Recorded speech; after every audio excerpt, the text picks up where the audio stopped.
Hello, everyone, and welcome to our Facebook Live series of USG Alumni Talks. I'm Dania. I work at the American Center Tashkent. I'd like to thank all of you for joining us today for our live discussion on Facebook and YouTube channels. You're welcome to share your comments and questions in the chat box, and our speaker will respond to them right after the presentation. And now I'm pleased to introduce our presenter, Nasim Sadikov. Nasim Sadikov, an English teacher of Umid Boarding School in Jizak. He graduated from Jizak State Pedagogical Institute in 2005 and has been teaching English to school students. He completed the SUSI program, the study of the U.S. Institute for Secondary Educators, in 2019. After visiting the United States, he started to be more active in teaching English in the social life of his region. He wrote articles in Uzbek and English language, and they were published in different newspapers of Uzbekistan. His project on Facebook aims to support people in need and help some Kazakh families. Today, Nasim will share with us his impressions from the U.S. education. Let's get started. Welcome, Nasim. Thank you for joining us today. Oh, hello, everyone. I'm happy to be here with you. I really appreciate your time that you are spending with me. So first, I would like to start with my presentation. So the name of my presentation is, as you see, Impressions from the U.S. Education.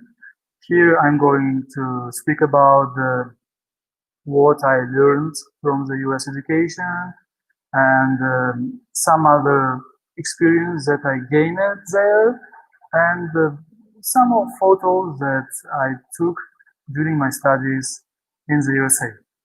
So let's start.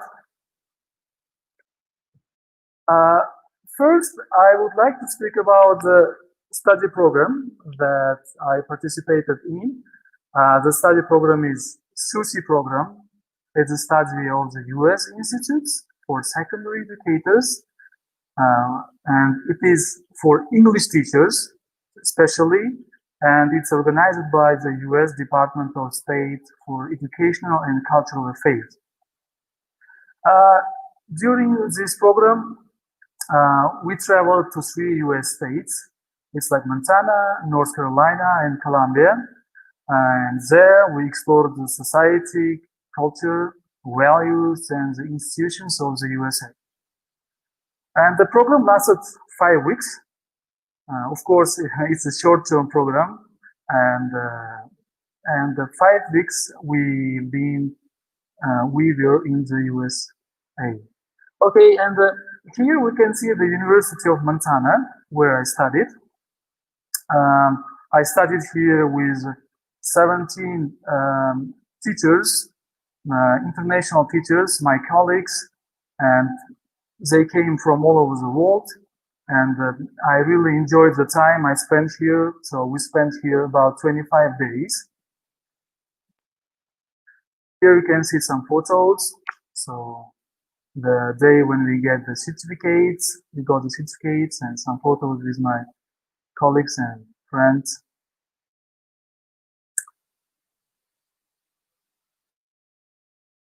All right. So what was the purpose of my visit? So why did I go to the USA to study there? So I had 3 purposes there, and the first of them was learning about the education system of the USA.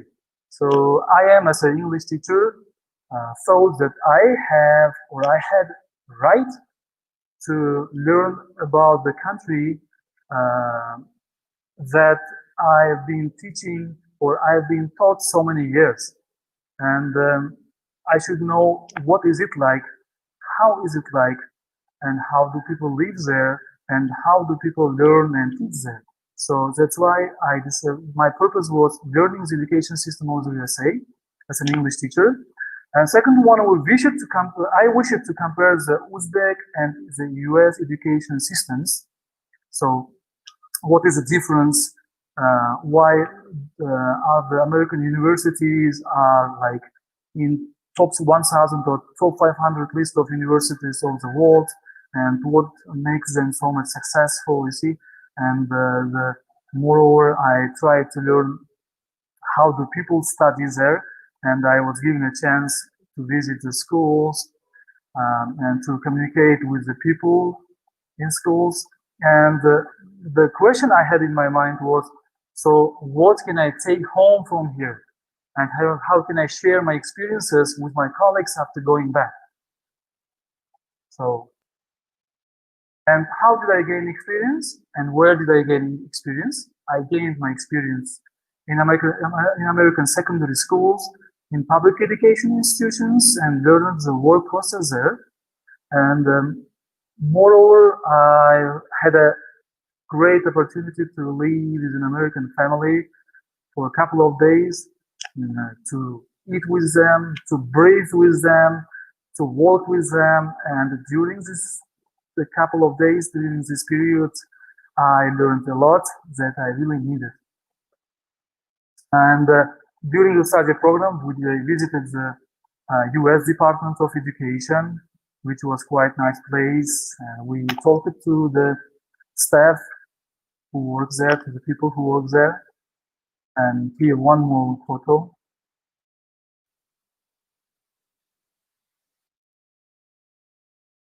So now coming to the education system of the USA, I know that most of the viewers here know a lot about US education system. But anyway, I would like to tell you some, I would like to speak to you briefly about education system, and probably I will give you some information that you will be interested in, or you don't know. So the education system of the USA is divided into preschool, primary, secondary, and tertiary education. So preschool, you know, it's a kindergarten. Primary is for first, second, third grades. Secondary is a public school, and tertiary is a higher or high education.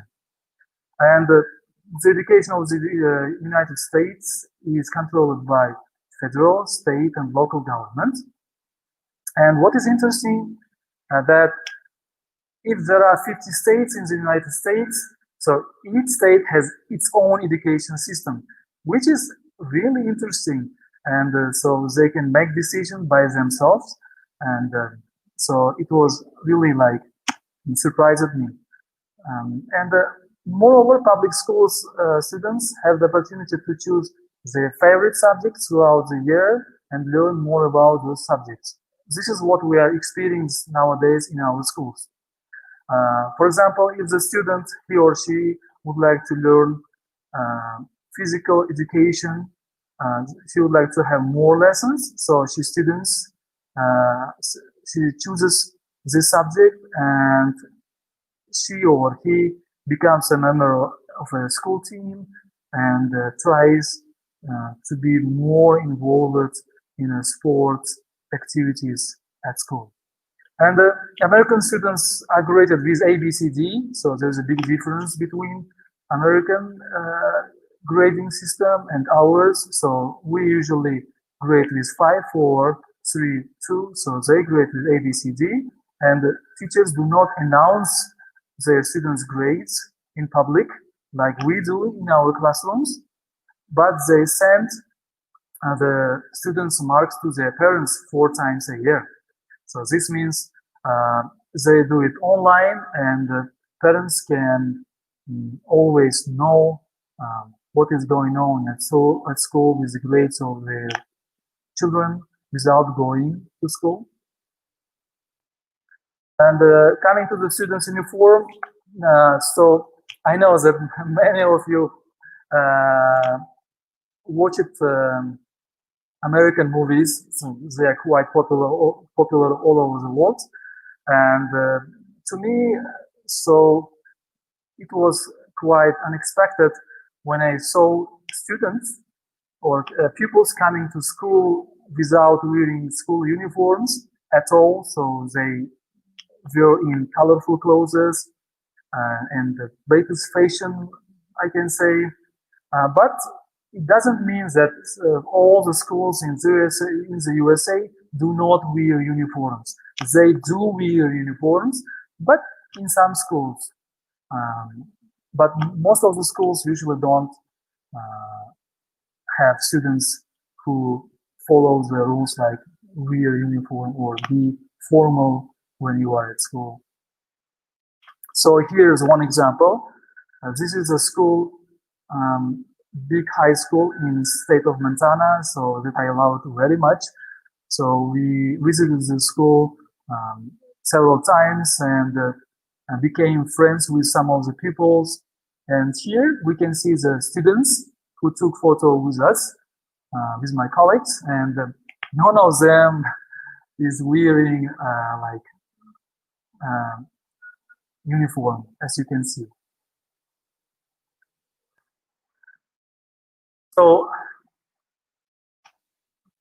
one more thing that I decided will be very interesting for you, the teachers' salaries.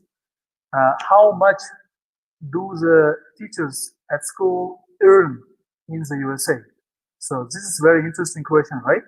So the salary of an American teacher is not calculated monthly like we do or like we do in Uzbekistan. It is calculated annually, so they calculate it yearly. Teacher's salary is determined by various factors. It depends on the type of educational institution, the place where he works, right? And the school's reputation as well is very important here. Or one more thing is the school private or public? And teachers' qualifications play main role.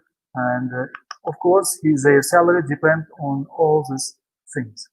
And the average yearly salary of the American teacher is about $57,000 soon. Sorry, $57,000. And so we can divide it into month, and there we can see how much do American teachers can earn monthly. So here some photos where I took photo when I was in the schools in the USA. So I had a chance to take photo with some of my colleagues, American colleagues. Now, one more interesting fact about US schools is that there is no commission at school. So no one comes and checks the school whether the students are coming or whether the teachers are doing great or doing good lessons or bad lessons at school. So no one checks it. And when we were in the State Department of the USA, I gave this question, okay, if you don't send the commission to the schools, so how do you know the quality of knowledge the school is giving? So how will you check it? So they said that there is a special department for testing students' knowledge. We send students tests to students every semester, and the results are submitted to the State Department of Education. And the special commission will be sent to the school which has the lowest rating to investigate what problems the teachers face, and the school is provided with practical assistance. So this means, so they send to they check the students' knowledge, and if there's if the school has the lowest rating, so they spend special people who checks what are the problems, what are the challenges they face, and they try to bring practical assistance. And one more important thing, that what is the difference between Uzbek students and US students? I think the big difference is US students are very communicative. I remember when I visited one school in the USA. So I just was sitting in the lesson, And during the lesson, so I was really surprised that American students can speak very open, very freely, and no hesitation is there. And then I tried to find out, so what is the reason? Why do they speak so free, so independent? And the reason was, so while living with my American parents, I asked them, so why do your children, so they have one son and one daughter, and both of them were very free with me. And I said, why do your children are so open? So why are they so open for people? And they said, you see, this is because the like this is probably the reason is because they let their children to communicate with children, with strangers, and they from the like from the early beginning, for example, when the child is a baby, 10 months or 9 months, so they usually speak with their babies like they are grown-ups. So like some funny stories or some jokes. Yeah, and they said probably this is the reason why like our children are so open, because they communicate with their children from the early beginning of their age. And here we can see my host family's parents. You see the daughter.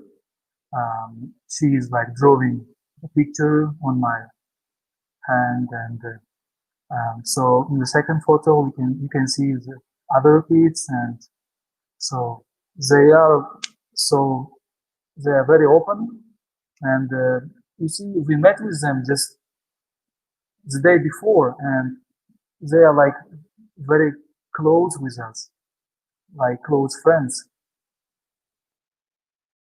And one more thing that I should tell you, that volunteering. So I think most of the American children have kind of notion, I'm a member of society and I must contribute to the prosperity of the society in their minds. Why I am saying that children are involved in community services from an early age. So if you say, so there is a community work, like let's go to the orphanage and do some help there. So all of the children go there without any hesitation. So they are very like keen on helping the community. And moreover, not only school, but also the parents encourage their children to take part in community activities. They say help, and even the parents go to school and they try to help to do their best. I remember when I was in American school, in one American schools, so I saw there 3 parents who were selling coffee in school. I asked them, why are you doing this? So they said, okay, we are doing it voluntarily. So we are volunteering here. And the reason is, so coffee, we are trying to help and to cheer up the staff of the school, the teachers, the headmaster, and the principal, and like we serve them with the coffee. And so we think so the thing that we are doing here is very helpful for school. Here we can see the volunteers. One of them is my Korean colleague. The second one is American volunteer student. And so probably some of you have questions. Okay, you are speaking about the schools. So how about the school itself? So I spoke about the students. the education system of America, and how about the school design and library. So I can say that we don't see any slogan in school walls, and all the school walls are designed with photos of students who left school with the best grades, and the projects created by students. And even in the library, I was really surprised to see that staff tries to motivate students to read books. And how do they do it? So they're putting like very popular books on the shelves and trying to attract people's attention.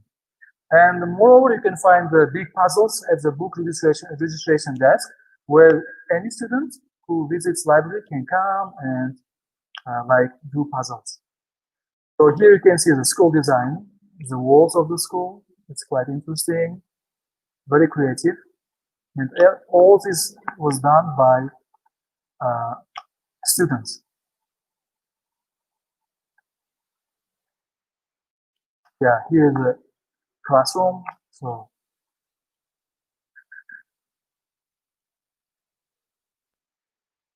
this is a library. So as you can see, on the top shelves, so we can see the books.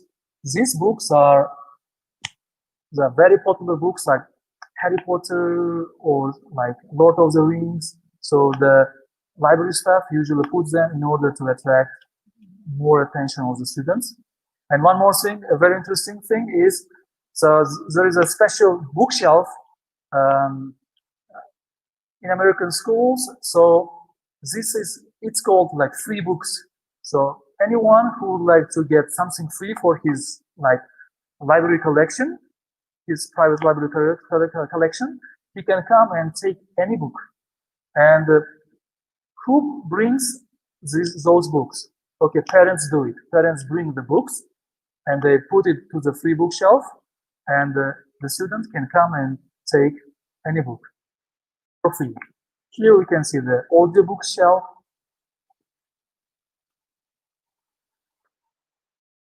Here are some photos with me. So we visited Yellowstone.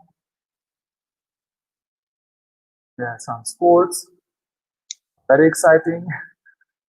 So this is my community where I do volunteering, as Miss Dania already told you. So what are my goals after SUSI program? So first I improved my English, and I had an unforgettable international experience. And I am an alumni of US Embassy in Tashkent, and I wrote in some articles in Uzbek and English. And moreover, I participated in some seminars, like in Dushanbe. It was fact-checking seminar, and I did some volunteering on my Facebook, which is a community which has more than 11,000 people, where we do our best in order to help to some people in need. So we volunteer there. Okay, thank you for your attention. I really appreciate your time. If you have questions, please, I'm happy to answer them. Thank you very much for wonderful presentation. Let's see, we have a question from Beck. He's asking, with which IELTS band score I can take grant to study in the USA? If you are aware of, he's asking about IELTS scores that would help him to study in the United States. Okay, this is a good question. It depends on the program. If it's like I participated in, so you don't need any IELTS score. It's like it's for a 40 days short program or 50 days short program. You don't need it's like SUSI program. But in some short-term programs, you do need. It's I think according to TOEFL, okay, in IELTS it's about 6.5 in some programs, but in some programs you don't need. Mm-hmm. Thank you. Yes. I'm wondering. I have a couple of questions to you. If you Yes. had a cultural shock, the United States, can you tell us about it? Yes. I'm not gonna hide anything. I can say yes because everyone has had or has shock, cultural shock. Once it was when I arrived at the airport, so I saw too many people, too many foreigners. It was quite very strange for me, to me, and yes, I was a little bit shocked. And when we started our studies in the Montana University, so we went to some cities in Montana state, and during our visits, I did visit too many people, and so there were some misunderstandings between us. And one more thing that was really surprised me when we visited the Missoula. It's a city in Montana state. Visiting Missoula, so we had a chance to meet with the city mayor. So he was very ordinary person. He was very communicative, and it also shocked me very much because usually people like mayor in Uzbekistan, so it's very difficult to talk to them because they're always busy. But this person was very open with us and very ordinary person. Yes, thank you. Thank you. Thank you. Another question. Can you name 3 main changes that you made at your classes after your return, after your arrival in Uzbekistan? Yes, I did. I made some changes. First, I tried to change the environment in my classroom because when I was in the USA, I bought some like souvenirs for myself, for my friends, and for myself, for my classroom. I brought some books and the flag of the USA. So I hang, hung, and put all that stuff on the walls of my classroom, and it was really inspiring for students who came to my English classroom. So first I changed the atmosphere in the classroom. Second one, I started to speak mostly in English during the classroom. Before visiting the USA, I was quite a bit shy in person to speak in English, but the SOCI program really helped me being very fluent during the classroom. And third one is uh, so I started to bring to the classroom more innovations. Like when I before going to the USA, I had this lesson with some handouts, and I used not many like resources. But after coming back, so I tried to make it more innovative. Like I used the projector and some video games, video lessons, sorry, and some like something like jokes during the lesson. So some extra activities like warm-ups, icebreakers. That's great. That's great. Thank you.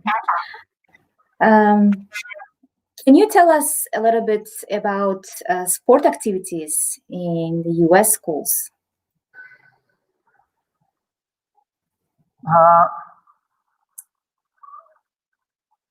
Wherever we visited in the USA, I mean, we visited many schools in the USA, and everywhere, me and my colleagues, international colleagues, we were really like shocked by seeing the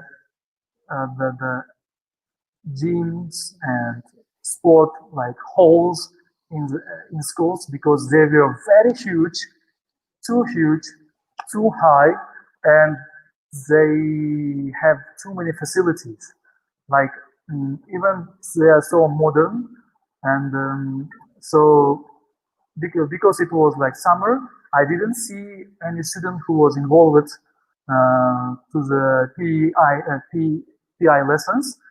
So, but I see only the gym, the hall itself, but it was very innovative, very nice. So, Thank you. Another question from Gulshan Mahmudova. She's asking, what kind of volunteer activities were you involved in during the program? This is very interesting question.